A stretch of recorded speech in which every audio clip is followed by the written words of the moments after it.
Le Conseil d'aujourd'hui a également examiné et adopté un avant-projet de loi portant obligation pour les grandes entreprises de construire leurs sièges au Burkina. Il faut dire que nous constatons bien sûr la présence de plusieurs grandes entreprises, dont des multinationales dans notre pays.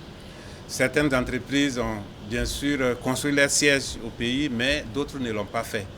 Et donc c'est pour tenir compte du fait que ces entreprises doivent contribuer aussi à l'urbanisation et également avoir un meilleur ancrage au pays, que le Conseil a autorisé que cet avant-projet de loi puisse être adopté et soumis à l'Assemblée législative de transition. L'avant-projet de loi a prévu que toutes les entreprises dont les chiffres d'affaires annuels moyens sur les 3 derniers exercices atteint 5 milliards. Toutes ces entreprises auront désormais l'obligation de construire leurs sièges au Burkina suivant des standards bien définis.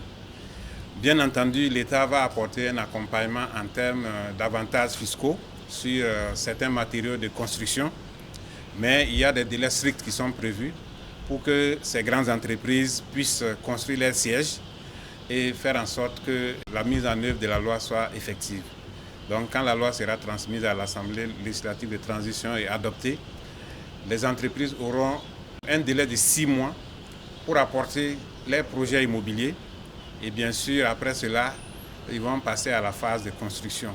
Les standings de construction vont dépendre d'une classification qui a été faite en fonction du chiffre d'affaires des entreprises. La première catégorie sont les entreprises qui ont un chiffre d'affaires supérieur à 100 milliards.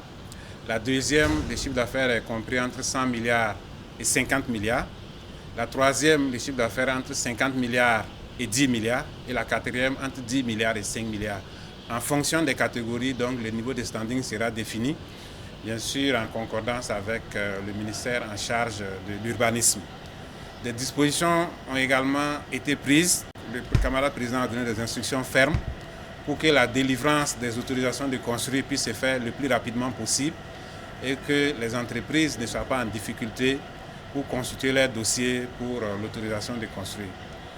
L'avant-projet de loi sera transmis à l'Assemblée législative de transition qui va procéder à son examen et si c'est adopté, l'entrée en vigueur va être prise en compte aussitôt.